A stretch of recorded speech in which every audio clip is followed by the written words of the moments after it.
Augmentation de 50 points de base sur le taux directeur. Alors, c'est entre autres ce qui a retenu notre attention cette semaine. Alors, attendez-vous à ce que les taux d'intérêt augmentent et vous savez, avec la technique point and figure, je suis capable, j'étais capable de vous calculer les taux d'intérêt, à combien ils vont monter. Alors, fait que vous étiez déjà préparé depuis plusieurs semaines. Nous avons aussi, on a eu le pétrole cette semaine qui... c'est le 31 mai, on a eu tous les titres boursiers liés au pétrole ont baissé drastiquement, là, et c'était généralisé. Alors, mais là, le pétrole est revenu au-dessus de 120 $. Alors, mais ça, on va en parler un petit peu plus tard, tout à l'heure, dans la section des commodités. On a aussi, et là, je vous le dis avec un petit sourire, la Chine qui se préoccupe de ce que M. Musk a mis dans le ciel, là, Starlink pour toutes les internets, puis tout ça, pour brancher les gens, puis tout ça. Je vais vous dire que c'est inquiétant que ce soit la Chine qui s'en inquiète. Alors, là, je me suis dit, mon Dieu, le voleur qui croit au voleur. Alors, c'est assez particulier. Alors, permettez-moi d'avoir le sourire. On a aussi eu Dog of the Dog, qui nous mettent là, de temps en temps là, le portefeuille de M. Buffett. Et M. Buffett aurait toujours encore 42% de son portefeuille dans le titre de Apple. Et vendredi, BRP a déposé ses résultats et on voit que le marché il perd 10 $. Alors on voit que le marché l'a vraiment pénalisé. C'est pas au niveau des ventes, c'est au niveau le BPA, le bénéfice par action qui est moindre là, que prévu. Alors, fait que c'est... et moi, vous savez, avec ma technique point and figure, j'avais déjà une cible haussière. Et là, on voit qu'il avait traversé sa moyenne mobile de change, pas capable d'aller plus haut. On avait ici une belle ligne de tendance là, qui l'attendait. Alors, fait qu'il y avait deux choses qui jouaient contre lui. Alors, pour l'instant, c'est un titre, selon moi, techniquement parlant, à éviter. Alors, allons voir qu'est-ce qui va retenir notre attention cette semaine. Alors, cette semaine, c'est une semaine qui va être assez tranquille sur le marché américain des titres qu'on suit, là, qui ont soit une poussée à la hausse ou à la baisse. Alors, et on a Campbell qui dépose ses résultats, mais c'est pas, techniquement parlant, c'est un peu comme le graphique de Kraft. Alors, c'est pas de quoi à s'énerver bien. Par contre, on a Dollarama qui va déposer, qui va nous donner ses résultats, et on a aussi Saputo. Mais dans la section c'est juste du technique, on va examiner techniquement le titre de Dollarama. Alors, poursuivons avec les commodités. Alors, le BTC. La semaine dernière, je vous ai présenté le BTC avec une figure technique qu'on devait surveiller et c'était la figure d'un biseau. Alors, et là, vous voyez là, le biseau, effectivement, le BTC a percé le biseau, sorti, et là, il est en train de vouloir redescendre. Alors, et là, je vais vous présenter quelque chose. Dans l'encyclopédie des configurations graphiques, c'est un livre que vous devez avoir dans votre bibliothèque. C'est vraiment là un livre de référence. Lui nous mentionne que lorsqu'on a un biseau dans une tendance qui est baissière, le risque d'échec est de 11%. Alors, ça veut dire que si le biseau, s'il ne fonctionne pas, on serait dans les statistiques de 11%. Alors, c'est quand même... on va voir cette semaine si le BTC va repartir à la hausse. Ensuite, le pétrole qui a fait un nouveau haut à 120,42. Alors, il est reparti. Voyez-vous ici, ma moyenne mobile de 100 jours, elle est haussière. Alors, on espère qu'il va franchir, qu'il va aller tester le 130 $. Là. Alors, et vous savez que même si le pétrole là, restait autour de 100 $, là, les compagnies pétrolières font toujours de l'argent. Alors, c'est un beau secteur. Présentement, là, on a ceux qui ont des portefeuilles avec des titres pétroliers, je peux vous dire qu'ils ont le sourire présentement, parce que ça fait presque 2 ans que le secteur est haussier. Par contre, ce qui est difficile quand on arrive dans des sommets comme ça et que les titres sont en train de vouloir percer des nouveaux hauts d'année puis même des hauts de 3-4 ans, là, il y a les investisseurs, ce qu'on appelle les retardataires, qui vont rentrer puis que sont super frileux, fait qu'ils ils sortent vite du secteur puis tout ça. Alors ça crée de la volatilité. Alors c'est le petit risque qu'on a présentement avec les titres du secteur pétrolier, mais on a encore certains titres encore énormément de potentiel. Et le fameux l'or. Alors c'est l'or, voyez-vous, là, je vous ai mis en moyenne mobile 200 jours en rouge. Alors, il faut vraiment, là, écoutez, il faut qu'il reparte par au-dessus. Il faut qu'il casse, qu'il ressorte au-dessus de sa moyenne mobile 200 jours. Il faut que mes moyennes 834 aussi poursuivent, là, qu'ils suivent, OK? Puis qu'ils partent à la hausse, là. Moi, c'est... Sinon, il casse en dessous de 1700 l'once. Alors, fait que pour l'instant, il est sous... Moi, je veux dire que l'or est sous haute surveillance. Alors, allons voir maintenant les secteurs qui nous intéressent, autant canadiens qu'américains. Alors, sur le marché américain, on travaille, moi je travaille toujours avec l'indice du Dow Jones. On a eu quand même un bon rebond. Écoutez, depuis cette semaine, on a eu des hauts et des bas, là. On a, ici, voyez-vous, là, il y a une résistance présentement au-dessus de 30 000, 33 000, c'est-à-dire, alors il y a une résistance qui est là. Ma moyenne mobile de 100 jours, elle commence à revenir plate, alors fait que c'est le marché est quand même assez fort, quoi qu'on n'a quand même pas beaucoup de volume là sur le marché américain, mais pour l'instant, vous savez que j'ai quand même, à long terme, on peut avoir une cible là, qui est baissière, mais voyez-vous ici, là on est 31 000, le bas, 30 500. Alors, tant et aussi longtemps qu'on est au-dessus de 30 000, on va avoir beaucoup de volatilité sur l'indice du Dow Jones. Alors, sur le marché canadien, on est plus lié avec les ressources puis le secteur bancaire. Alors, voyez-vous, on avait cassé, on est rebondi, on est revenu sur sa moyenne mobile 200 jours. Alors, présentement, ici, là, si je viens vous... Bon, là, on aurait ici, voyez-vous, on est dans un petit couloir, là. Est-ce qu'il va redescendre sous le 20 400? Alors, c'est ce qu'on va voir, là. Il y a encore de la force, mais fait que bon, on est lié aux ressources. Alors, fait que pour l'instant, il n'y a rien de dramatique là, sur le TSX. Et dans la section C'est juste du technique, on va analyser le TSX, le S&P 60 sur le TSX. Alors, c'est ça qu'on va aller voir dans la section C'est juste du technique et c'est super intéressant. La consommation discrétionnaire est toujours fragile, OK? Et ça, autant sur le marché canadien que sur le marché américain.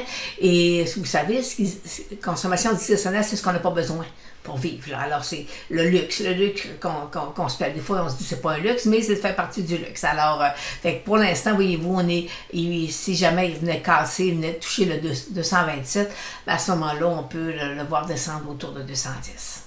Secteur de l'énergie. Quoi dire de plus. Alors, il va super bien, c'est sûr, avec le pétrole. Alors, et on va, dans la section C'est juste du technique, on va examiner Suncor. Alors, voyez-vous, tendance haussière, moyenne mobile 200 jours, aller haussière. Alors, secteur intéressant depuis presque 2 ans, mais qui aussi en même temps qui est fragile. Parce que voyez-vous, regardez là, cette semaine, le 31 mai, fermeture du mois de mai. On a eu, ça a été une grosse surprise, c'est arrivé là, à la fermeture des marchés. Là, alors, c'est fait pas seulement que les gestionnaires de fonds de pension ou les gestionnaires de fonds mutuels, en tout cas tout ce qui est lié là, à ce qu'on appelle l'institutionnel, il y a sûrement du monde qui sont sortis pour le 31 mai. Alors, mais pour l'instant, là, on a encore un secteur qui va bien, mais qui devient de plus en plus volatile.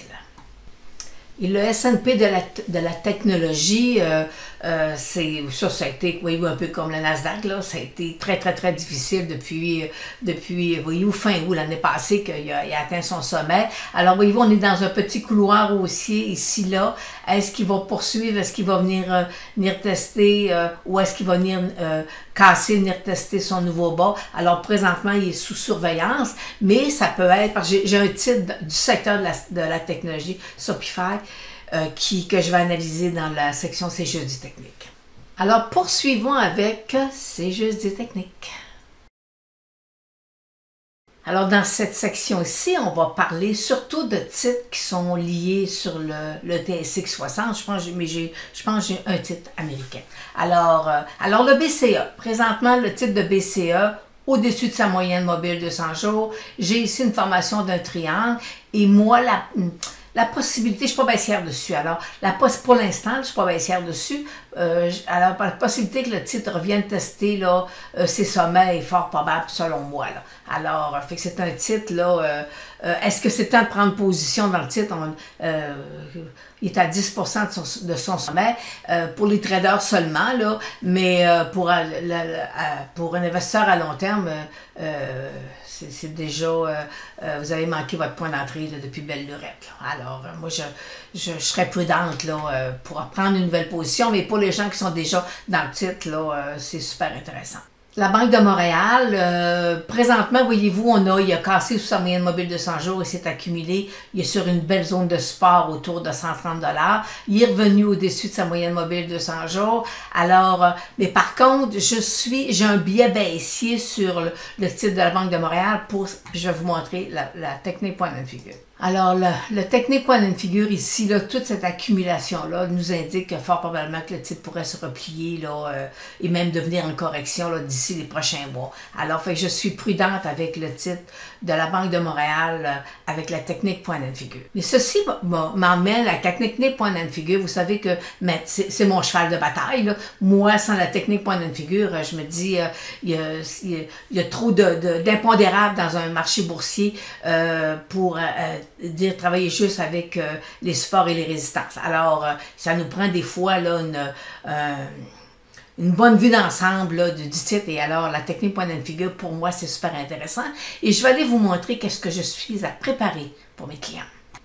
Alors, vous avez à l'écran ce que je suis en train de construire pour mes clients. Alors, c'est vraiment là pour être capable là, bien les guider dans la technique point and figure. Alors, et c'est fait que là, j'ai ici mes points d'entrée, j'ai mes secteurs, mon cours boursier, mes points d'entrée, mes cibles à long terme sur la technique point and figure. Alors, c'est un instrument de travail que pour les clients. Alors, c'est vraiment là, quelque chose de très, très, très ciblé. Et moi, la technique point and figure, je dis souvent, ça sauve des vies. Alors, c'est ça que je vous en reparle un peu plus la semaine prochaine, là, c'est ce document-là que je suis en train de mettre en place, là, et parce que j'ai quand même, là, je vais aller vous montrer quelque chose d'autre.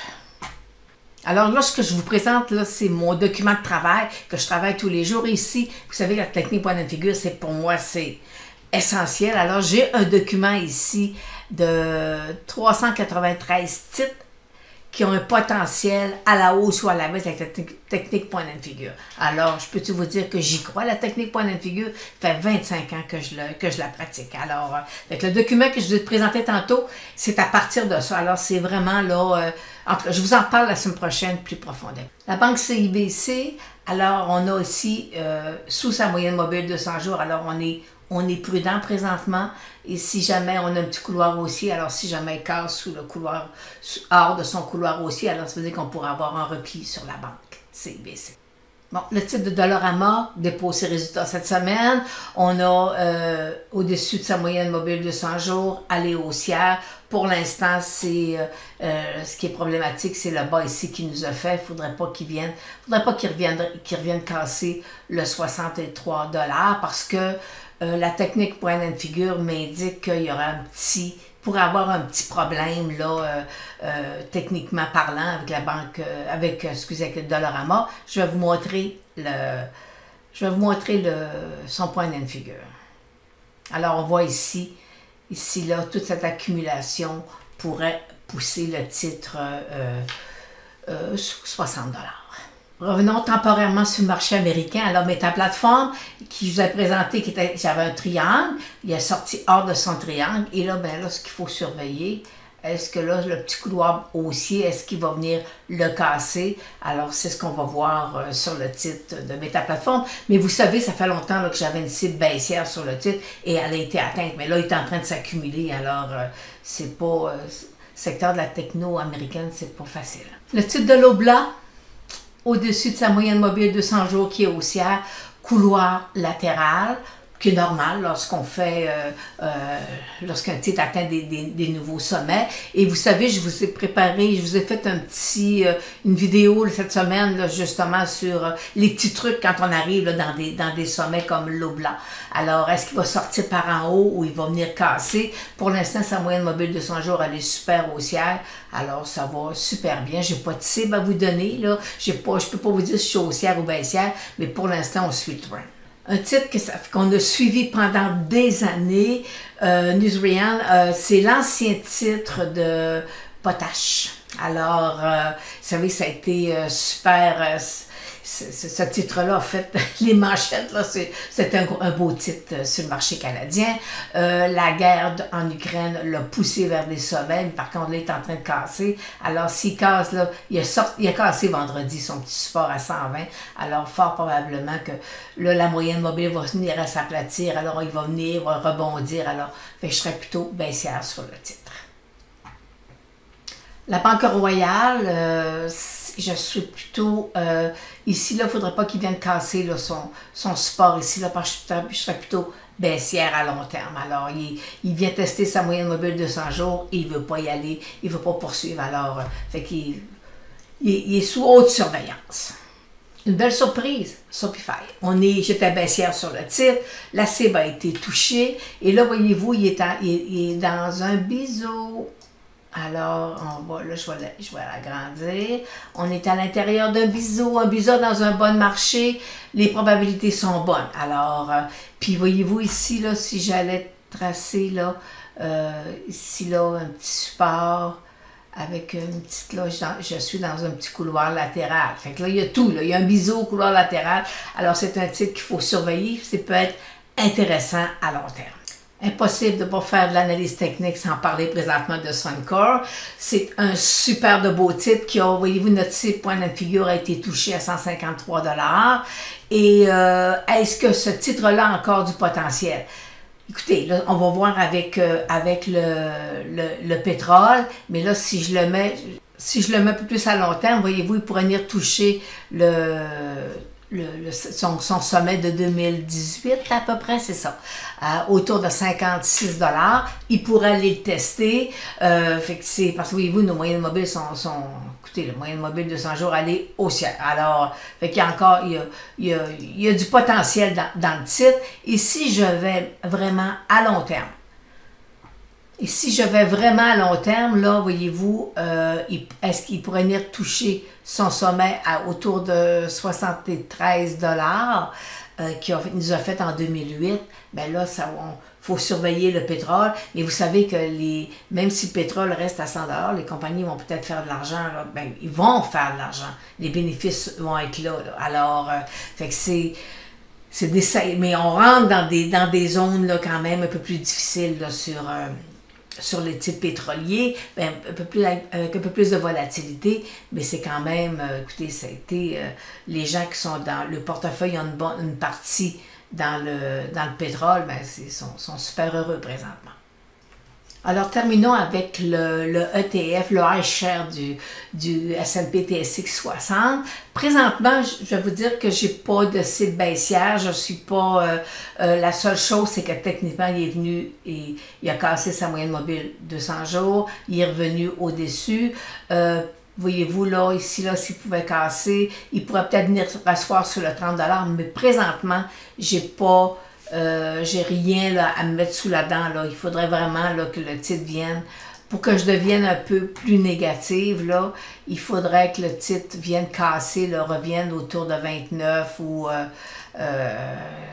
oui, c'est ça. Il faudrait vraiment qu'il vienne toucher ces cibles-là pour être capable après ça rebondir puis repartir. Mais pour l'instant, j'ai pas de cible à la baisse là, sur le iShare. Alors, mais vous savez, on a les banques, on a le pétrole, puis on a les ressources. Alors, fait que quand ça va bien, là, ben c'est un secteur qui performe mieux que le marché américain, disons. Alors c'est sur ça que se termine aujourd'hui notre clin d'œil de la semaine et avec surtout plus des titres canadiens cette fois-ci. Et alors on devrait avoir, le marché pas facile là, présentement, alors on se revoit la semaine prochaine pour le prochain clin d'œil et d'ici là, portez-vous bien.